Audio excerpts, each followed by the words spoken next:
The topic electronic theory of valency, or simply we call it as valence electron theory, which was explained by Lewis and Cossell in the year 1916. So this electronic theory of valency is given by Lewis and Cossell in 1916. So chemical bonding, ఈ chemical bonding గురించి explain చేయడానికి చాలా మంది scientist అనే వాళ్ళు electronic complication ఆధారంగా చేసుకొని ఎన్నో ప్రయత్నాలు చేసినారు. బట్ దానికి సాటిస్ఫాక్టరీ ఎక్స్ప్లెనేషన్ ఇచ్చింది మాత్రము ఈ లీవిస్ అండ్ కోసల్ మాత్రమే అని చెప్పుకోవచ్చు. వాళ్ళు ఏ విధంగా సాటిస్ఫాక్టరీ ఎక్స్ప్లెనేషన్ ఇచ్చారు అనేది మనం చూసుకుందాం. అదేవిధంగా కెమికల్ బాండ్ అంటే ఏంటిది, ఈ బాండ్ అనేది ఏ విధంగా ఏర్పడుతుంది అండ్ కెమికల్ బాండ్లో టైప్స్ ఏమిటి కూడా ఈ క్లాస్లో మనము చూసుకుందాం. సో ఒకవేళ మనం పీరియాడిక్ టేబుల్ని అబ్జర్వ్ చేసినట్లయితే ఆ పీరియాడిక్ టేబుల్లో 8 వెర్టికల్ కాలమ్స్ ఇన్ రోమన్ నెంబర్స్లో ఉంటాయని చెప్పొచ్చు. సో ఆ 8 వెర్టికల్ కాలమ్స్ని మనం గ్రూప్స్గా విభజించినాము. ఆ గ్రూప్స్లో ఈ వెర్టికల్ కాలమ్స్ ఫస్ట్ గ్రూప్ ఇదిగా చెప్పుకోవచ్చు, second group and third A group and fourth A, fifth A, sixth A and seventh ఏ గ్రూప్గా మనం తీసుకోవచ్చు. అంటే ఈ మిడిల్లో ఉన్న దాన్ని మ్యాజిక్ ఆక్టెట్గా తీసుకున్నాం. ఈ మ్యాజిక్ ఆక్టెట్ ఏంటిదంటే ఇనర్ట్ గ్యాసెస్ కానీ నోబుల్ గ్యాసెస్ కానీ చెప్పుకున్నాము. ఈ ఇనర్ట్ గ్యాసెస్ కి నోబుల్ గ్యాసెస్ కి ఈ మిగతా ఎలిమెంట్స్ కి సంబంధం ఏమిటంటే ఈ వేరే ఎలిమెంట్స్ ఏవైతే ఉన్నాయో, అంటే ఫస్ట్ నుంచి సెవెంత్ గ్రూప్ ఎలిమెంట్స్ వరకు ఏవైతే ఉన్నాయో ఆ అన్ని గ్రూప్ ఎలిమెంట్స్ కూడా అన్ని ఎలిమెంట్స్ కూడా ఎలక్ట్రాన్స్ ని గెయిన్ అయ్యేసి కానీ ఎలక్ట్రాన్స్ ని కోల్పోయేసి కానీ అవి ఇనర్ట్ గ్యాసెస్ యొక్క కాన్ఫిగరేషన్ ని పొందుతాయి. మనకు తెలిసిన విధంగా ఇనర్ట్ గ్యాసెస్ యొక్క కాన్ఫిగరేషన్ ని NH2 NP6 గా తీసుకోవచ్చు. NH2 NP6 ఏవైనా మిగతా ఎలిమెంట్స్ అనేటివి ఫస్ట్ గ్రూప్ నుంచి సెవెంత్ గ్రూప్ ఎలిమెంట్స్ వరకు తీసుకున్నట్లయితే అవి ఎలక్ట్రాన్స్ ని కోల్పోయి కానీ గెయిన్ అయ్యి కానీ అవి NH2 NP6 కాన్ఫిగరేషన్ పొంది అవి అలా NH2 NP6 inert gas configuration పొందినట్టయితే అవి స్టెబిలిటీని పొందుతాయి. ఆ స్టెబిలిటీ పొందిన తర్వాత కెమికల్ రియాక్షన్స్ కూడా పాల్గొనవు అని చెప్పొచ్చు. సో ఒకసారి మనం గమనించినట్టయితే here we will observe first group elements, that is 1A group elements. Sodium నుంచి మనకు ఫ్రాన్షియం వరకు ఉంటాయి ఫస్ట్ గ్రూప్ ఎలిమెంట్స్. సో ఈ ఫస్ట్ గ్రూప్ ఎలిమెంట్స్ లో మొదటగా ఉండేటువంటి ఎలిమెంట్ మనం తీసుకున్నట్లయితే సోడియం తీసుకోవచ్చు. ఈ సోడియం యొక్క అటామిక్ నెంబర్ ఏమంటే 11 గా తీసుకోవచ్చు. ఈ 11 అటామిక్ నెంబర్ కలిగినటువంటి సోడియం అనేది 11 ఎలక్ట్రాన్స్ ఉంటుంది. ఆ 11 ఎలక్ట్రాన్స్ ని షెల్స్ లోకి నింపినట్టయితే మొట్టమొదటిగా K షెల్ లో 2 ఎలక్ట్రాన్స్, మరి ఇంకా మనకు 11 లో 2 పోతే 9 ఉంటాయి కాబట్టి K తర్వాత వచ్చేటువంటి L షెల్ లో 8 ఎలక్ట్రాన్స్ పోతే ఒక ఎలక్ట్రాన్ మాత్రమే M షెల్ లో మిగులుతుంది అని చెప్పుకోవచ్చు. K షెల్ లో 2, L shell 8 and M shell లో ఒక ఎలక్ట్రాన్ మిగులుతుంది. ఈ ఒక ఎలక్ట్రాన్ అనేది ఏదైనా ఉంది అంటే అవుటర్ మోస్ట్ ఆర్బిట్ అయినటువంటి M ఆర్బిటల్ లో ఉంది. ఈ ఒక ఆ ఎలక్ట్రాన్ ని కోల్పోతే, అంటే కోల్పోయే వాటిని మనం ఏం చెప్తామంటే ప్లస్ సింబల్ తో చూపిస్తాము. ఎన్ని ఎలక్ట్రాన్స్ కోల్పోతుంది ఫస్ట్ గ్రూప్ ఎలిమెంట్స్ అంటే ఒక ఎలక్ట్రాన్ కోల్పోతుంది కాబట్టి ఆ ఒక ఎలక్ట్రాన్ కోల్పోయేసి అది జీరోకి వచ్చేసి ఆబ్జెక్ట్ రూల్ ని సాటిస్ఫై చేస్తుందని చెప్పవచ్చు. అంటే ఇక్కడ మనం అబ్జర్వ్ చేయాల్సింది ఏంటంటే గ్రూప్ లో ఉన్నటువంటి అన్ని ఎలిమెంట్స్ యొక్క ఎలక్ట్రానిక్ కాన్ఫిగరేషన్ అనేది వాలెన్స్ అనేది సిమిలర్ గా ఉంటుందని చెప్పినాము. మరి సోడియం నుంచి ఫ్రాన్షియం వరకు ఏదైనా ఎలిమెంట్ తీసుకున్నట్లయితే ప్రతి ఒక్క ఎలిమెంట్ కూడా ఒక ఎలక్ట్రాన్ ని కోల్పోతుందని చెప్పినారు. అందుకే ఈ లూజ్ ఎలక్ట్రాన్స్ అనేవి ఎన్ని కోల్పోతున్నాయో ఒకసారి మనం ఇక్కడ చూపించవచ్చు. First group elements lose 1 electrons and attains the stability of NH2 or zero configuration, అప్పుడు అవి స్టెబిలిటీగా పొందుతాయని చెప్పవచ్చు. సిమిలర్ గా సెకండ్ గ్రూప్ ఎలిమెంట్స్ అనేటువంటి ఎలిమెంట్స్ చూసుకుంటే మెగ్నీషియం నుంచి రేడియం వరకు ఉంటాయి. అంటే second main group elements magnesium నుంచి రేడియం వరకు ఉంటాయి. మెగ్నీషియం అటామిక్ నెంబర్ మనం చూసినట్లయితే 11 గా ఉంటుంది, 12 గా ఉంటుంది. ఆ 12 ని మనం షెల్స్ లో ఫిల్ చేసినట్లయితే K షెల్ లో 2 ఎలక్ట్రాన్స్, L షెల్ లో 8 అండ్ M షెల్ లో 2 ఎలక్ట్రాన్స్ పోతాయి. ఆ 2 ఎలక్ట్రాన్స్ అంటే కోల్పోయి జీరోకి వచ్చి ఆఫ్టర్ ని సాటిస్ఫై చేసేది బెస్ట్, లేకుంటే ఆ 2 కి ఇంకో 6 గెయిన్ అయ్యి 8 తెచ్చుకోవడం బెస్ట్. అంటే 2 ఎలక్ట్రాన్స్ కోల్పోయేసి అది ఈక్వల్ టు 0 వచ్చేది బెస్ట్ అని చెప్తుంది. కాబట్టి సో ఇక్కడ ఎన్ని ఎలక్ట్రాన్స్ లూజ్ అవుతాయి అంటే second group elements 2 electrons lose అవుతాయని చెప్పవచ్చు. సిమిలర్ గా అల్యూమినియం యొక్క అటామిక్ నెంబర్ అయితే 13 గా తీసుకోవచ్చు. ఈ 13 యొక్క అటామిక్ నెంబర్ కలిగింది షెల్స్ లో మనం ఫిల్ చేసినట్లయితే K షెల్ లో 2, L షెల్ లో 8 ఎలక్ట్రాన్స్ పోతే M షెల్ అనేటువంటి దాంట్లో 3 ఎలక్ట్రాన్స్ ఉంటాయని చెప్పొచ్చు. ఈ 3 ఎలక్ట్రాన్స్ అనేటివి అవుటర్ మోస్ట్ ఆర్బిట్ అయినటువంటి M షెల్ లో ఉంటాయని చెప్పవచ్చు. ఈ M షెల్ లో ఉన్నటువంటి 3 ఎలక్ట్రాన్స్ అనేవి ఆక్టెట్రాన్ ని సాటిస్ఫై చేయాలంటే దానికి ఎయిట్ కావాలంటే ఒక 5 ఎలక్ట్రాన్స్ గెయిన్ చేయాల్సి ఉంటుంది. ఆ 5 ఎలక్ట్రాన్స్ గెయిన్ చేసేదానికన్నా ఈ 3 ఎలక్ట్రాన్స్ కోల్పోయేసి ఇట్ విల్ బికమ్స్ టు 0. అప్పుడు ఆ ప్రిన్సిపల్ సాటిస్ఫై చేసినట్టు చెప్పుకోవచ్చు. అంటే థర్డ్ గ్రూప్ ఎలిమెంట్స్ అల్యూమినియం నుంచి థాలియం వరకు they loses 3 electrons and becomes 0 గా చెప్పుకోవచ్చు. అలా 0 చెప్పినప్పుడు ఏమైందంటే దాని ఆక్టెట్ రూల్ సాటిస్ఫై చేసినట్టుగా చెప్పుకోవచ్చు. సో ఫస్ట్ గ్రూప్ ఎలిమెంట్స్ కానీ, సెకండ్ గ్రూప్ ఎలిమెంట్స్ కానీ, థర్డ్ గ్రూప్ ఎలిమెంట్స్ కానీ అవన్నీ కూడా ఏమైతుందంటే generally they will use 1 electrons, 2 electrons and 3 electrons అని చెప్పుకోవచ్చు. సో ఇవన్నీ కూడా మనం పీరియాడిక్ టేబుల్ లో లెఫ్ట్ నుంచి రైట్ కి పోతున్నాయి కాబట్టి మెటాలిక్ క్యారెక్టర్ అనేది తగ్గిపోతూ వస్తుంది. మెటాలిక్ క్యారెక్టర్ తగ్గిపోతూ వస్తే చివరిగా పక్కన వస్తుంది నాన్ మెటాలిక్ క్యారెక్టర్ వస్తుంది. ఆ నాన్ మెటల్స్ క్యారెక్టర్ ఏ విధంగా ఉంటుందంటే పీరియాడిక్ టేబుల్ లో రైట్ సైడ్ లో ఉంటాయని చెప్పుకోవచ్చు. మరి ఆ యొక్క ఫోర్త్ గ్రూప్ ఎలిమెంట్స్ అంటే ఇక్కడ మనం డిస్కస్ చేసినట్టయితే అవి మెటలాయిడ్స్ కాబట్టి వాటిని ఇక్కడ ప్లేస్ చేయలేదు. మరి ఫోర్త్ గ్రూప్ తర్వాత వచ్చేటువంటి గ్రూప్ ఏంటంటే ఫిఫ్త్ గ్రూప్ ఎలిమెంట్స్. ఆ ఫిఫ్త్ గ్రూప్ ఎలిమెంట్స్ ఎక్కడి నుంచి ఎక్కడి వరకు ఉంటాయంటే నైట్రోజన్ నుంచి బిస్మత్ వరకు ఉంటాయని చెప్పుకోవచ్చు. సపోజ్ నైట్రోజన్ యొక్క అటామిక్ నెంబర్ మనం అబ్జర్వ్ చేసినట్టయితే దాని యొక్క అటామిక్ నెంబర్ 7 గా తీసుకోవచ్చు. నైట్రోజన్ యొక్క అటామిక్ నెంబర్ 7 అయినప్పుడు కేషన్లో మనం ఫిల్ చేస్తే 2 ఎలక్ట్రాన్స్ ఫిల్ చేయొచ్చు అండ్ ఎల్షన్లో మనము 5 ఎలక్ట్రాన్స్ ఫిల్ చేయొచ్చు. ఎందుకంటే మాక్సిమం ఎలక్ట్రాన్లో 8 ఎలక్ట్రాన్స్ నింపవచ్చు.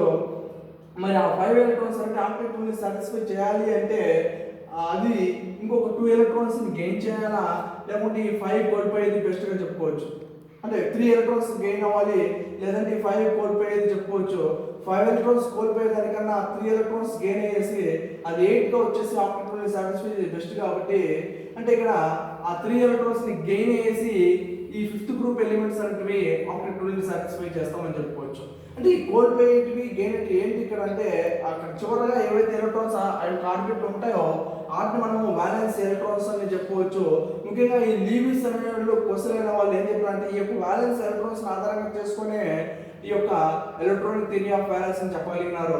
అండ్ సిమిలర్ గా సిక్స్త్ గ్రూప్ ఎలిమెంట్స్ తీసుకున్నట్లయితే ఆ సిక్స్త్ ఏ గ్రూప్ ఎలిమెంట్స్ లో ఆక్సిజన్ నుంచి పొలోనియం వరకు ఉంటాయి. ఆక్సిజన్ నుంచి పొలోనియం వరకు ఆక్సిజన్ యొక్క అటామిక్ నెంబర్ మనం అబ్జర్వ్ చేసినట్లయితే 8 గా తీసుకోవచ్చు. మరి 8 ఎలక్ట్రాన్స్ అంటే మనము ఆ యొక్క ఆర్బిట్స్ ఫిల్ చేసినప్పుడు మొట్టమొదటిగా తీసుకున్నటువంటి కేసులో 2 ఎలక్ట్రాన్స్ ఇస్తే ఎల్షన్లో 6 ఎలక్ట్రాన్స్ ఇస్తాము. ఎందుకంటే మాక్సిమం గా ఎల్షన్లో 8 ఎలక్ట్రాన్స్ ఇవ్వచ్చు, కానీ మన దగ్గర ఉన్నటువంటి 6 కాబట్టి ఆ 6 ఎలక్ట్రాన్స్ అక్కడ ఇవ్వచ్చు. మరి అక్కడ ఉన్నటువంటి ఆ 6 ఎలక్ట్రాన్స్ అనేటివి వాలెన్స్ ఎలక్ట్రాన్స్ మనం తీసుకున్నట్లయితే ఈ 6 ఎలక్ట్రాన్స్ అనేటివి ఆక్టెట్ రూల్ ని సాటిస్ఫై చేయాలి అంటే ఈ 6 కోల్పోయి 0 కి రావాలి, లేదంటే 2 ఎలక్ట్రాన్స్ తెచ్చుకొని 8 కి ఈక్వల్ గా కావాలి అన్నమాట. 6 కోల్పోయేసి 0 కి వచ్చేదానికన్నా it is easy to gain 2 electrons from any other element కాబట్టి ఇక్కడ ఈ ఆక్సిజన్ అనేది 2 ఎలక్ట్రాన్స్ అనేటివి వేరే ఎలిమెంట్ నుంచి గెయిన్ అవుతుంది. అంటే 6 గ్రూప్ ఎలిమెంట్స్ అనేటివి సిమిలర్ గా ఆక్సిజన్ నుంచి పొలోనియం వరకు అన్ని కూడా ఏమైతే 2 ఎలక్ట్రాన్స్ గెయిన్ అయ్యేసి ఆ యొక్క ఆక్టెట్ రూల్ ని సాటిస్ఫై చేసుకొని చెప్పుకోవచ్చు. మరి అదే విధంగా 7th ఏ గ్రూప్ ఎలిమెంట్స్ తీసుకున్న తర్వాత 7th గ్రూప్ ఎలిమెంట్స్ అనేటివి ఫ్లోరిన్ నుంచి ఆస్టటైన్ వరకు ఉంటాయని చెప్పవచ్చు. ఫ్లోరిన్, బ్రోమిన్, అయోడిన్ అండ్ ఆస్టటైన్ వరకు ఉంటాయి. ఈ ఫ్లోరిన్ యొక్క అటామిక్ నెంబర్ ఒకసారి మనం గమనించినట్లయితే 9 గా తీసుకోవచ్చు. ఆ ఫ్లోరిన్ యొక్క అటామిక్ నెంబర్ 9 అయితే దాన్ని షెల్స్ లో ఫిల్ చేసినప్పుడు కేష్ లో 2 ఎలక్ట్రాన్స్, ఎల్ష్ లో మనము 7 ఎలక్ట్రాన్స్ ఇవ్వచ్చు. ఎందుకంటే ఎల్ లో మాక్సిమం గా ఇచ్చేటువంటి ఎలక్ట్రాన్స్ అనేవి 8 కాబట్టి మన దగ్గర 7 ఉన్నాయి కాబట్టి మనం సింపుల్ గా దాన్ని ఇవ్వచ్చు. బట్ అక్కడ ఉన్నటువంటి 7 మనం ఏం తీసుకోవచ్చు అంటే వాలెన్స్ ఎలక్ట్రాన్స్ తీసుకోవచ్చు. ఎందుకంటే ఆక్టెట్ ని సాటిస్ఫై చేయకుండా ఉన్నటువంటి ఎలక్ట్రాన్స్ కాబట్టి they are known as valence electrons. ఈ వాలెన్స్ ఎలక్ట్రాన్స్ అంటే ఆక్టెట్ ని సాటిస్ఫై చేయాలి అంటే 2 మెథడ్స్ ఉంటాయి. ఒకటి 7 ని కోల్పోయి 0 కి వచ్చి ఆ యొక్క ఆక్టెట్ ని సాటిస్ఫై చేయడం కానీ, లేకుంటే 7 కి ఒక ఎలక్ట్రాన్ ని గెయిన్ చేసుకొని ఆ యొక్క ఆక్టెట్ ని సాటిస్ఫై చేయడం కానీ. ఆ 2 మెథడ్స్ లో ఈజియెస్ట్ మెథడ్ ఏంటంటే ఒక ఎలక్ట్రాన్ ని గెయిన్ అయ్యేసి ఆక్టెట్ ని సాటిస్ఫై చేయడము. మరి డిఫికల్ట్ మెథడ్ ఏంటంటే 7 ఎలక్ట్రాన్స్ కోల్పోయేసి 0 కి రావడం. సో ఆ 2 మెథడ్స్ లో ఇక్కడ ఏది సెలెక్ట్ చేసుకోవచ్చు అంటే ఒక ఎలక్ట్రాన్ ని పక్కన నుంచి పొంది దాని క్వార్టర్మోస్ట్ ఆర్బిట్ లో 8 ఎలక్ట్రాన్స్ పొంది అది ఈ యొక్క మ్యాజిక్ ఆక్టెట్ అయినటువంటి అంటే ఇనర్ట్ గ్యాసెస్ కానీ లేకుంటే నోబుల్ గ్యాసెస్ యొక్క కాన్ఫిగరేషన్ పొందుతుంది. సిమిలర్ గా 7th ఏ గ్రూప్ ఎలిమెంట్స్ అంటే ఒక ఎలక్ట్రాన్ కోల్పోయేసి ఆ యొక్క మ్యాజిక్ ఆక్టెట్ ని పొందుతాయని చెప్పుకోవచ్చు. సో మనం అబ్జర్వ్ చేసినట్లయితే ఫస్ట్ గ్రూప్ ఎలిమెంట్స్ అంటే second group elements, third group, 5th, 6th, 7th అనేటివి అన్ని గ్రూప్ ఎలిమెంట్స్ అనేటివి కూడా అయితే ఎలక్ట్రాన్స్ కోల్పోయి కానీ అంటే లెఫ్ట్ సైడ్ ఉన్నటువంటి మెటాలిక్స్ ఏమవుతాయంటే ఎలక్ట్రాన్స్ కోల్పోతున్నాయి. ఆ క్యారెక్టర్ ని ఎలక్ట్రో పాజిటివ్ క్యారెక్టర్ అని చెప్పొచ్చు. అండ్ రైట్ సైడ్ లో ఉన్నటువంటి నాన్ మెటల్స్ అనేవి ఎలక్ట్రానిక్ గెయిన్ అవుతున్నాయి కాబట్టి ఈ క్యారెక్టర్ ని ఎలక్ట్రో నెగిటివిటీ మనం చెప్పుకోవచ్చు. సో ఇక్కడ గమనించినట్టయితే ఇక్కడ 1 to 7 గ్రూప్ ఎలిమెంట్స్ ఉన్నాయి, మధ్యలో 4th గ్రూప్ ఎలిమెంట్స్ అంటే మనం అబ్జర్వ్ చేయలేదు, ఎందుకంటే దే ఆర్ మెటలాయిడ్స్. ఆ మెటలాయిడ్స్ అంటే ఏం చేస్తాయంటే గెయిన్ అయితే కోల్పోతే రెండు ఒకటేసారి జరుగుతాయి కాబట్టి వాటిని అక్కడ ప్లేస్ చేయలేదు. మరి కోల్పోయి కానీ గెయిన్ అయ్యి కానీ ఎలిమెంట్స్ ఏమవుతాయంటే ఈ మ్యాజిక్ ఆక్టేట్ ని పొందేసి అవి స్టెబిలిటీని పొందుతున్నాయని చెప్పుకోవచ్చు. సో అదేవిధంగా ఇక్కడ మనం గమనించినట్టయితే ఈ యొక్క ఎలిమెంట్స్ అనేటివి చర్యలలో పాల్గొనడానికి ఏమవుతుంది అంటే ఆ యొక్క ఒక ఎలిమెంట్ లో ఉన్నటువంటి ఆటం అనేది ఇంకొక ఎలిమెంట్ లో ఉన్నటువంటి ఆటంతో బాండింగ్ అనేది ఏర్పడుతుంది. సపోజ్ NaCl అనే ఒక ఎలిమెంట్ తీసుకున్నాం అనుకోండి, అందులో ఉన్నటువంటి Na ఒక ఆటమ్స్ అనేటివి పోయేసి Cl ఒక ఆటమ్స్ తో బాండింగ్ అనేది ఏర్పడుతుందని చెప్పుకోవచ్చు. సో దీన్ని బట్టి మనం ఏం చెప్పొచ్చు అంటే కెమికల్ బాండింగ్ ని డిఫైన్ చేసుకోవచ్చు. Chemical bonding is defined as the attractive force between the atoms, అంటే Na యొక్క ఆటమ్స్ మధ్య కానీ లేకపోతే Cl యొక్క ఆటమ్స్ మధ్య కానీ అట్రాక్టివ్ ఫోర్స్ అని చెప్పుకోవచ్చు. The attractive force between between two atoms or a group of atoms which gives result to the stability of the atoms is known as chemical bonding అని చెప్పుకోవచ్చు. అంటే ఒక రెండు ఎలిమెంట్స్ మధ్య కానీ గ్రూప్ ఆఫ్ ఎలిమెంట్స్ మధ్య కానీ ఉన్నటువంటి అట్రాక్టివ్ ఫోర్స్ అనేది ఏంటంటే ఆ అట్రాక్టివ్ ఫోర్స్ వల్ల ఆ యొక్క ఎలిమెంట్ అనేది స్టెబిలిటీని పొందుతుంది. దాన్ని మనం ఏం చెప్పుకోవచ్చు అంటే కెమికల్ బాండ్ గా చెప్పుకోవచ్చు. సో ఈ కెమికల్ బాండ్ మనం చెప్పినప్పుడు ఏమవుతుందంటే కెమికల్ బాండ్ టైప్స్ ఏమైనా ఉన్నాయంటే most type of the chemical bonds అంటే ఉన్నాయి, కానీ మనం ఇక్కడ మనకి యూస్ఫుల్ అయినటువంటి 2 టైప్స్ ఆఫ్ బాండ్స్ అని మనం ఇక్కడ అబ్జర్వ్ చేయొచ్చు. దే ఆర్ అయోనిక్ బాండ్ ఒకటి, కోవలెంట్ బాండ్ ఒకటి. ఈ రెండు బాండ్స్ మనము ఈ క్లాస్ లో డిస్కస్ చేసుకోవచ్చు. సో కెమికల్ బాండ్ మనం ఏ విధంగా డిఫైన్ చేస్తామంటే the attractive force between two atoms or group of atoms which gives stability to that element is known chemical bond గా చెప్పుకున్నాము. మరి ఆ కెమికల్ బాండ్ లో 2 టైప్స్ ఆఫ్ ది బాండ్స్ అంటే మనం ముఖ్యంగా డిస్కస్ చేసుకోవాలి. ఆ 2 టైప్స్ ఆఫ్ బాండ్స్ లో మొట్టమొదటిది ఏంటంటే అయోనిక్ బాండ్ గా చెప్పుకోవచ్చు. అండ్ సెకండ్ బాండ్ ఏంటిదంటే కోవాలెంట్ బాండ్ గా మనం చెప్పుకోవచ్చు. సో ఈ కెమికల్ బాండ్ అనేటువంటి 2 టైప్స్ ఆఫ్ బాండ్స్ లో ionic bond and covalent bond అయితే మనం ఈ రోజు డిస్కస్ చేసుకునేది ఏంటంటే అయోనిక్ బాండ్ గా చెప్పుకోవచ్చు. మరి అయోనిక్ బాండ్ అనేది ఏర్పడాలంటే ఖచ్చితంగా కొన్ని కండిషన్స్ అనేవి ఉన్నాయి. ఈ కండిషన్స్ గురించి చెప్పిన వాడంటే క్వశ్చన్ అనే అతను అయోనిక్ బాండ్ అనేది ఏ విధంగా ఏర్పడాలా, ఎటువంటి సందర్భాల్లో ఈ అయోనిక్ బాండ్ అనేది ఏర్పడుతుంది క్వశ్చన్ అనే కొన్ని అబ్జర్వేషన్స్ ద్వారా చెప్పగలిగినాడు. వాటిలో మొట్టమొదటిది ఏమైతుందంటే this ionic bond is formed between 2 dissimilar elements గా చెప్పుకోవచ్చు. మరి ఆ డిసిమిలర్ ఎలిమెంట్స్ అనేటివి ఏంటివి అంటే సపోజ్ మనం ఒకసారి డిస్కస్ చేసినట్టయితే ఆ పీరియాడిక్ టేబుల్ లో హైలీ రియాక్టివ్ మెటల్స్ అనేటివి ఫస్ట్ గ్రూప్ ఎలిమెంట్స్ ని తీసుకున్నట్టయితే హైలీ రియాక్టివ్ నాన్ మెటల్స్ అనేటివి రైట్ సైడ్ లో ఉన్నటువంటి 7th గ్రూప్ ఎలిమెంట్స్ గా మనము తీసుకోవచ్చు అని చెప్పొచ్చు. ఆ పీరియాడిక్ టేబుల్ లో మనం గమనించినట్టయితే ఆ హైలీ రియాక్టివ్ మెటల్స్ అనేటివి ఫస్ట్ ఏ గ్రూప్ పీరియాడిక్ టేబుల్ లో లెఫ్ట్ సైడ్ ఉంటాయి, and highly reactive non metals అనేటివి ఆ యొక్క పీరియాడిక్ టేబుల్ లో రైట్ సైడ్ ఉంటాయని చెప్పొచ్చు. అంటే ఇది చెప్పిన ప్రకారం ఏంటంటే ఈ యొక్క అయోనిక్ బాండ్ ఏర్పడాలంటే 2 డిసిమిలర్ ఎలిమెంట్స్ ఉండాలి. ఆ 2 డిసిమిలర్ ఎలిమెంట్స్ ఏమైతే ఒక ఎలిమెంట్ ఏమో మెటల్ అయి ఉండాలి, అండ్ ఇంకొక ఎలిమెంట్ అయితే నాన్ మెటల్ అయి ఉండాలి అని చెప్తున్నాడు. ఎందుకు ఈ విధంగా చెప్తున్నాడు అంటే జనరల్లీ మనం చెప్పిన ప్రకారము ఎలిమెంట్స్ అనేటివి మెటల్స్ నాన్ మెటల్స్ గా క్లాసిఫై చేసినట్టయితే మెటల్స్ అనేటివి ఎలక్ట్రాన్స్ లూజ్ అవుతున్నాయి, అండ్ నాన్ మెటల్స్ అనేటివి ఎలక్ట్రాన్స్ అనేటివి గెయిన్ అవుతున్నాయిగా చెప్పుకోవచ్చు. అంటే ఈ 2 డిసిమిలర్ టైప్స్ ఆఫ్ ఎలిమెంట్స్ మధ్య ఆ యొక్క అయోనిక్ బాండ్ అనేది ఏర్పడుతుందిగా మనం చెప్పుకోవచ్చు. మరి అయోనిక్ బాండ్ అనేది ఏ టైప్ ఆఫ్ ఎలిమెంట్స్ మధ్య ఏర్పడుతుందంటే ఫస్ట్ గ్రూప్ ఎలిమెంట్స్ ఒక ఎలక్ట్రాన్ లూజ్ అవుతాయి, second group elements 2 electrons lose అవుతాయి, third group elements 3 electrons lose అవుతాయి అని చెప్పినారు. అండ్ 5th గ్రూప్ ఎలిమెంట్స్ అనేటివి 3 ఎలక్ట్రాన్స్ గెయిన్ అయితే, 6th గ్రూప్ ఎలిమెంట్స్ అనేటివి 2 ఎలక్ట్రాన్స్ గెయిన్ అయితే, 7th గ్రూప్ ఎలిమెంట్స్ అనేటివి 1 ఎలక్ట్రాన్ గెయిన్ అయితే చెప్పుకోవచ్చు. సో వీటి మధ్య 2 డిసిమిలర్ ఎలిమెంట్స్ మధ్య ఆ యొక్క అయోనిక్ బాండ్ అనేది ఏర్పడుతుందని చెప్పుకోవచ్చు. సో అయోనిక్ బాండ్ అనేది ఏర్పడాలి అంటే మనకి ఏముండాలి అంటే ఒక క్యాటయాన్ ఉండాలి. Ionic bond is formed between ionic bond is formed between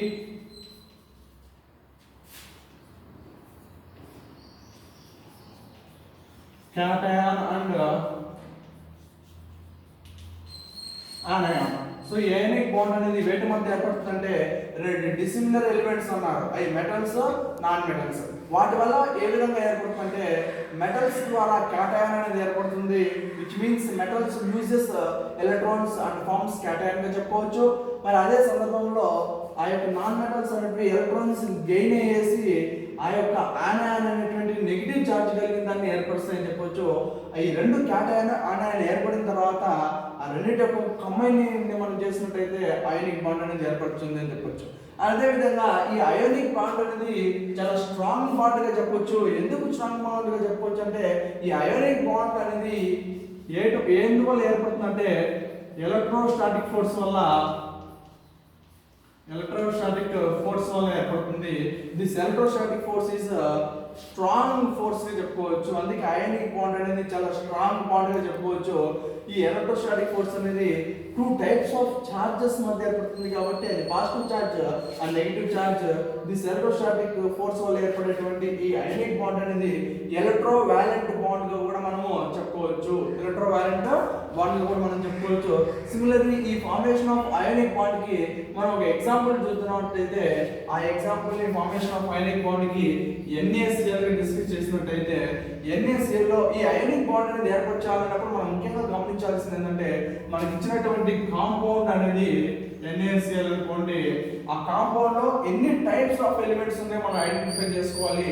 ఆ టైప్స్ ఆఫ్ ఎలిమెంట్స్ లో టూ టైప్స్ ఆఫ్ ఎలిమెంట్స్ ఉన్నాయి. ఆ టూ టైప్స్ ఆఫ్ ఎలిమెంట్స్ ఏంటంటే one is sodium element and second one is chlorine అనేటువంటి element. మనకి ఇచ్చినటువంటి compound లో ఎన్ని ఎలిమెంట్స్ ఉన్నాయో ఐడెంటిఫై చేసుకోవాలా. ఇక్కడ టూ టైప్ ఆఫ్ ఎలిమెంట్స్ ఉన్నాయి, ఒకటి సోడియం అండ్ క్లోరిన్ తీసుకోవచ్చు. తర్వాత వాటి ఆటోమిక్ నెంబర్స్ అనేవి తెలుసుకున్నారా. మనకు తెలిసిన దాని ప్రకారం సోడియం యొక్క ఆటోమిక్ నెంబర్ 11 అండ్ క్లోరిన్ యొక్క ఆటోమిక్ నెంబర్ 17 గా చెప్పుకోవచ్చు. మరి ఆ రెండింటి వల్ల అంటే NaCl లో రెండు type of elements sodium and chlorine అయితే వాటిలో ఆ సోడియం అనేది ఏంటంటే మెటల్ అండ్ క్లోరిన్ అనేది ఏంటంటే నాన్ మెటల్, అంటే టూ డిసిమిలర్ ఎలిమెంట్స్ గా మనం చెప్పుకోవచ్చు.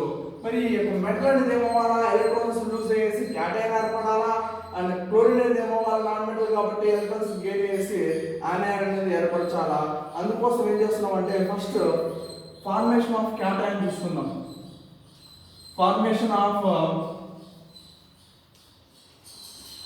ఆఫ్ క్యాటయాన్ అయోనిక్ బాండ్ ఏర్పడాలంటే ఫస్ట్ క్యాటయాన్ ఏర్పరచుకోవాలా, తర్వాత ఆనయాన్ ఏర్పరచుకోవాలా. మళ్ళీ రెండింటిని మనం కంబైన్ చేసుకోవాలి.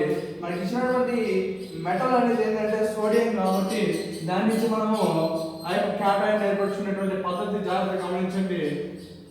సోడియం యొక్క ఆటమిక్ నెంబర్ 11 చెప్పారు. వాటిని షెల్స్ లో ఫిల్ చేసేటప్పుడు K shell, L shell, M shell and N shell. ఆ ఉండేటువంటి 11 లో K షెల్ లో 2 ఇవ్వచ్చు, L షెల్ లో 8 ఇవ్వచ్చు, M షెల్ లో 18 అండ్ N షెల్ లో 32 ఎలక్ట్రాన్స్ మనం ఇవ్వచ్చు మాక్సిమం వచ్చేటప్పుడు. మరి మన దగ్గర ఉండేది 11 కాబట్టి K షెల్ లో కంప్లీట్ గా 2 ఇచ్చేయచ్చు, L షెల్ లో కంప్లీట్ గా 8 ఇచ్చేయచ్చు. అప్పుడు 8 + 10 పోతే మన దగ్గర ఒక ఎలక్ట్రాన్ ఉంటుంది. ఒకే ఎలక్ట్రాన్ ఎక్కడ ఉంటుందంటే M షెల్ లో ఉంటుంది. కాబట్టి ఆ M షెల్ లో ఉన్నటువంటి ఒక ఎలక్ట్రాన్ ఆక్సిటోన్ ని సాటిస్ఫై చేయాలంటే ఏది ఈక్వల్ టు 0 అయినా ఉండాలా లేకుంటే 8 అయినా ఉండాలా. మరి ఆ 0 కావడానికి ఒకటి కోల్పోతే సరిపోతుంది. కాబట్టి ఆ 8 కావాలంటే 7 ఎలక్ట్రాన్స్ గెయిన్ అవ్వాలి. ఆ 7 గెయిన్ అయ్యేదానికన్నా ఒకటి కోల్పోయేది బెస్ట్. కాబట్టి ఆ Na అనేది ఫస్ట్ గ్రూప్ సంబంధించినటువంటి ఎలిమెంట్ ఒక ఎలక్ట్రాన్ ని కోల్పోతుందిగా చెప్పుకోవచ్చు. సో ఇప్పుడు ఒక ఎలక్ట్రాన్ ని కోల్పోయినటువంటి సోడియం కాస్త Na+1 అయింది అని చెప్పుకోవచ్చు. సో దీన్ని మనం ఏం చెప్పుకోవచ్చు అంటే క్యాటయాన్ గా చెప్పుకోవచ్చు. So what is the difference between Na+1 and Na గా తీసుకున్నట్లయితే మనం Na అనేది తీసుకున్నట్లయితే Na అనేది న్యూట్రల్ ఆటమ్ గా తీసుకోవచ్చు. Na అనేది న్యూట్రల్ ఆటమ్ గా తీసుకోవచ్చు. ఎందుకంటే Na లో నెంబర్ ఆఫ్ ప్రోటాన్స్ ఎన్నైతే ఉంటాయో అన్నే నెంబర్ ఆఫ్ ఎలక్ట్రాన్స్ కూడా ఉంటాయి అని చెప్పొచ్చు. Same number of protons and same number of electrons ఉంటాయి. బట్ Na+1 తీసుకున్నట్లయితే this is known as cation. ఎందుకు దీన్ని క్యాటయాన్ అని పిలుస్తున్నామంటే ఇక్కడ ఒక ఎలక్ట్రాన్ కోల్పోయింది కాబట్టి నెంబర్ ఆఫ్ పాజిటివ్ చార్జెస్ అనేవి ఎక్కువగా ఉంటాయి కాబట్టి this is known as cation గా చెప్పుకోవచ్చు. మరి సిమిలర్ గా క్యాటయాన్ ని మనం ఏర్పరచుకున్నాం కదా, అదే విధంగా ఆనయాన్ కూడా ఏర్పరచండి. Formation of anion. Formation of anion. మరి ఈ anion ని ఏ విధంగా ఏర్పరచుకోవాలంటే మనం క్యాటయాన్ ని మెటల్ నుంచి ఏర్పరచుకున్నాం కాబట్టి దానికి డిసిమిలర్ ఎలిమెంట్ అయినటువంటి నాన్ మెటల్ నుంచి మనము anion ఏర్పరచుకుందాము. మనకి ఇచ్చినటువంటి నాన్ మెటల్ ఎందుకంటే క్లోరిన్ అనే అటామిక్ నెంబర్ 17 అని చెప్పారు.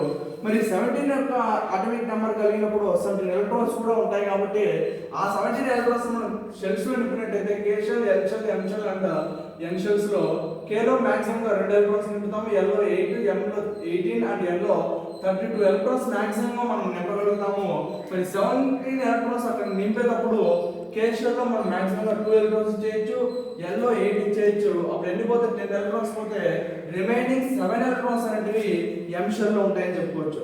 ఈ 7 ఎలక్ట్రాన్స్ అనేటివి ఆప్టిట్యూడ్ ని సాటిస్ఫై చేయాలి అంటే అది 2 మెథడ్స్ ఉంటాయి. ఆ 2 మెథడ్స్ లో ఒకటి 7 కోల్పోయి 0 కి రావడము, లేదా ఒక ఎలక్ట్రాన్ గెయిన్ చేసి అది 8 కి రావడం అని చెప్పుకోవచ్చు. మరి రెండు దాంట్లో ఏది ఈజియర్ మెథడ్ అంటే 7 కోల్పోయేది చాలా డిఫికల్ట్.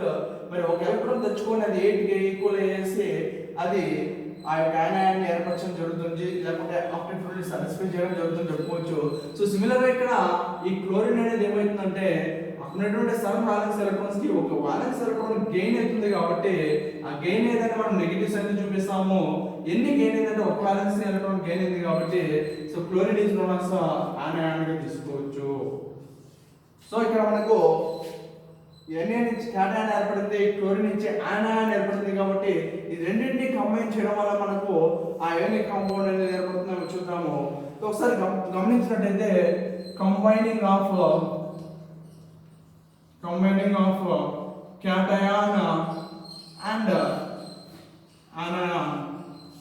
సో ఇక్కడ మనకు ఏర్పడినటువంటి క్యాటయాన్ ఏంటంటే Na+1, మరి ఏర్పడినటువంటి anion ఏంటంటే Cl-1 గా తీసుకోవచ్చు. సో ఇక్కడ Na అనేది ఎన్ని ఎలక్ట్రాన్స్ లూజ్ అవుతుంది? 1 ఎలక్ట్రాన్. అదేవిధంగా Cl అనేది ఎన్ని ఎలక్ట్రాన్స్ గెయిన్ అయింది? 1 ఎలక్ట్రాన్. సో ఇది లూజ్ అయినటువంటి 1 ఎలక్ట్రాన్ ఆ క్లోరిన్ గెయిన్ అయిన దానికి ఇచ్చింది అనుకోండి, అక్కడ ఏర్పడేటువంటి అయానిక్ కాంపౌండ్ ఏంటిదంటే NaCl. సో ఈ విధంగా ఆ యొక్క అయానిక్ బాండ్ అనేది ఏర్పడుతుంది అని చెప్పుకోవచ్చు. అయానిక్ బాండ్ ఏర్పడాలంటే ఆ యొక్క క్యాటయాన్ ఏర్పరచుకోవాలి, anion ఏర్పరచుకోవాలి అండ్ ఆ రెండింటిని కంబైన్ చేయడం వల్ల మనకు ఒక NaCl లాంటి ఒక అయానిక్ బాండ్ ఏర్పడేది మనము గమనించున్నాము. సిమిలర్ గా రిమైనింగ్ ఎగ్జాంపుల్స్ మీరు ట్రై చేయొచ్చు. అది Cl2 ఒకటి అయానిక్ కాంపౌండ్, ఆ తర్వాత Na2O అండ్ ఆ తర్వాత AlCl3. So ionic bond formation మనం ఒక ఎగ్జాంపుల్ గా చెప్పినాం. ఫస్ట్ మీరు ట్రై చేసేటప్పుడు ఏం చేస్తారంటే ఆ ఇచ్చిన వాటిలో ఎన్ని ఎలిమెంట్స్ ఐడెంటిఫై చేసుకోండి. ఆ ఐడెంటిఫై చేసుకున్న తర్వాత వాటి యొక్క అటామిక్ నెంబర్ ఏంటో చూసుకోండి. దాంట్లో మెటల్ నాన్ మెటల్ ఐడెంటిఫై చేసుకొని ఆ మెటల్ నాన్ మెటల్ ఏది ఎలక్ట్రాన్స్ గెయిన్ అవుతుందో ఏది ఎలక్ట్రాన్స్ కోల్పోతుందో చూసుకొని అక్కడి నుంచి క్యాటయాన్ ఏర్పరచుకొని తర్వాత anion ఏర్పరచుకొని ఆ రెండింటిని కంబైన్ చేసిన చివరికి మనకు అయానిక్ కాంపౌండ్ ఏర్పడుతుంది.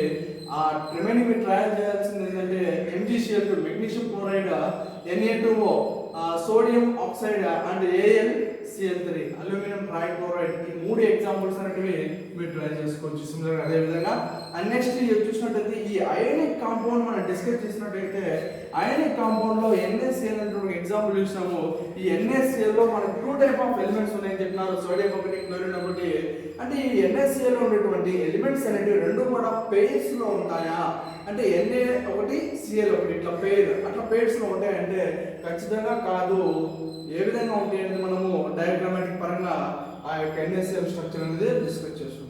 NaCl అనేటువంటి ఒక అయానిక్ కాంపౌండ్ తీసుకుంటే ఈ NaCl అనేటువంటి అయానిక్ కాంపౌండ్ సాలిడ్ స్టేట్ ఉన్నప్పుడు దాంట్లో ఉన్నటువంటి అయాన్స్ అనేటివి అంటే 2 టైప్స్ ఆఫ్ అయాన్స్, క్యాటయాన్ అనేది Na అండ్ anion అనేది Cl. ఈ రెండు అయాన్స్ అంటే ఏ విధంగా అరేంజ్ అయ్యి ఉన్నాయో ఈ యొక్క 3D స్ట్రక్చర్ ఆఫ్ NaCl లో మనం గమనించవచ్చు. So arrangement of ions in ionic compound గా చెప్పుకోవచ్చు. సో ఇక్కడ చుక్కలాగా వాటిని మనము Na అయాన్స్ తీసుకోవచ్చు అండ్ సర్కిల్స్ రూపంలో ఉన్న వాటిని ఏం తీసుకోవచ్చు అంటే క్లోరిన్ అయాన్స్ మనం తీసుకోవచ్చు.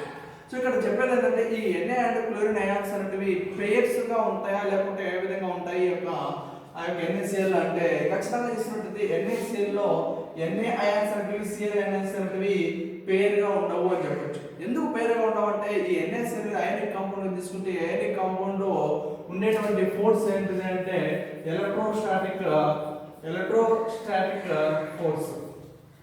మనం తెలిసిన దాని ప్రకారం అయానిక్ బాండ్స్ అనేవి చాలా స్ట్రాంగ్ బాండ్స్, ఎందుకంటే వాటి మధ్య ఉన్నటువంటి ఫోర్స్ అయానిక్ బాండ్స్ మధ్య ఉన్నటువంటిది ఎలక్ట్రోస్టాటిక్ ఫోర్స్ కదా. ఈ ఎలక్ట్రోస్టాటిక్ ఫోర్స్ అనేది ఏం చెప్పుకోవచ్చు అంటే non directional force. Non directional force, ఈ ఎలక్ట్రోస్టాటిక్ ఫోర్స్ అనేది నాన్ డైరెక్షనల్ ఫోర్స్ కాబట్టి ఈ ఫోర్స్ అనేది ఖచ్చితంగా రెండు పాజిటివ్ నెగటివ్ మధ్య ఉంటుందని మనం చెప్పలేము. మరి ఏ విధంగా ఈ అట్రాక్ట్ అయి ఉంటాయి అంటే ఆ యొక్క depending on the size and charge of that ion. మరి పాజిటివ్ అయాన్ యొక్క చార్జ్ కానీ లేకపోతే దాని యొక్క సైజ్ కానీ, నెగిటివ్ అయాన్ యొక్క చార్జ్ కానీ దాని యొక్క సైజ్ కానీ దాని మీద డిపెండ్ అయ్యేసి ఒక పాజిటివ్ అయాన్ అనేది దాని యొక్క నెగిటివ్ అయాన్స్ అట్రాక్ట్ అవుతుందో చెప్పుకోవచ్చు. సో ఇక్కడ మనం గమనించినట్టయితే NaCl two type of ions అంటే Na అండ్ Cl అనేది. ఈ Na అనేది ఏమవుతుందంటే డార్క్ చూపించడం కాబట్టి ఇది 3D స్ట్రక్చర్ మనకు ఒక సైడ్ మాత్రం కనిపిస్తుంది. అలాంటప్పుడు మనం ఏం చెప్పుకోవచ్చు అంటే ఈ Na అనేది దాని చుట్టూ దాని యొక్క సైజ్ ప్రకారం దాని యొక్క చార్జ్ ప్రకారం ఏమవుతుందంటే 6 క్లోరిన్ అయాన్స్ ని అట్రాక్ట్ అయి ఉంటుంది దాని చుట్టూ మౌన్ కానీ అట్లా. మరి అదే విధంగా సిమిలర్ అదే సందర్భంలో క్లోరిన్ అనేది తీసుకుంటే ఆ క్లోరిన్ యొక్క సైజ్ కానీ దాని యొక్క చార్జ్ ఆధారంగా చేసుకొని అది కూడా దాని చుట్టూ 6 ఆ యొక్క Na అయాన్స్ ని అరేంజ్ చేసుకుంటుందని చెప్పుకోవచ్చు. So each Na plus ion is surrounded by 6 chlorine minus ions and each chlorine ion is surrounded by 6 oppositely charged sodium ions గా మనం చెప్పుకోవచ్చు. సో ఈ number of oppositely charged ions అనేవి ఎన్నైతే ఆ యొక్క గివెన్ అయాన్ చుట్టూ ఉంటాయో దాన్ని మనం ఏం చెప్పుకోవచ్చు అంటే కోఆర్డినేషన్ నెంబర్ గా తీసుకోవచ్చు. కోఆర్డినేషన్ నెంబర్ అంటే ఈ యొక్క గివెన్ అయాన్ అది క్లోరిన్ కానీ ఆ యొక్క సోడియం కానీ తీసుకున్నట్లయితే దాని చుట్టూ ఆపోజిట్ చార్జ్డ్ అయాన్స్ అనేవి ఎన్నైతే ఉంటాయో దాన్ని ఆ యొక్క అయాన్ యొక్క కోఆర్డినేషన్ నెంబర్ తీసుకోవచ్చు. సపోజ్ ఇప్పుడు మనం క్లోరిన్ తీసుకుంటే దాని చుట్టూ 6 Na+ అయాన్స్ ఉన్నాయి, లేదా Na తీసుకున్నాము దాని చుట్టూ 6 Cl- అయాన్ ఉన్నాయి కాబట్టి NaCl యొక్క కోఆర్డినేషన్ నెంబర్ అనేది 6 గా మనం తీసుకోవచ్చు. NaCl యొక్క కోఆర్డినేషన్ నెంబర్ అనేది 6 గా తీసుకోవచ్చు. మరి కోఆర్డినేషన్ నెంబర్ అంటే ఏంటంటే the number of oppositely charged ions that are surrounded by a given ion of charge is known as the coordination number అని తీసుకోవచ్చు. మరి యొక్క NaCl ని మనం ఒకసారి అబ్జర్వ్ చేసినట్లయితే NaCl అనేది 3 డైమెన్షనల్ స్ట్రక్చర్ కనిపిస్తుంది. ఈ 3 డైమెన్షనల్ స్ట్రక్చర్ మనం అనుకోవచ్చు అంటే FCC స్ట్రక్చర్ గా తీసుకోవచ్చు. అంటే FCC లో ఫేస్ సెంటర్డ్ క్యూబిక్ స్ట్రక్చర్ గా మనం తీసుకోవచ్చు. సో ఈ విధంగా ఆ NaCl లో రెండు డిఫరెంట్ టైప్ ఆఫ్ అయాన్స్ అంటే క్యాటయాన్ అండ్ అయాన్ అనేవి అరేంజ్ అయ్యాయని చెప్పుకోవచ్చు. సో ఈ ఇంతతో అయానిక్ బాండ్ అనేది అయిపోతుంది. నెక్స్ట్ క్లాస్ లో మనం కోవలెంట్ బాండ్ అనేది ఏ విధంగా ఏర్పడుతుందో వాటి మధ్య ఏ ఫోర్స్ అనేది ఉంటుందో డిస్కస్ చేసుకుందాం.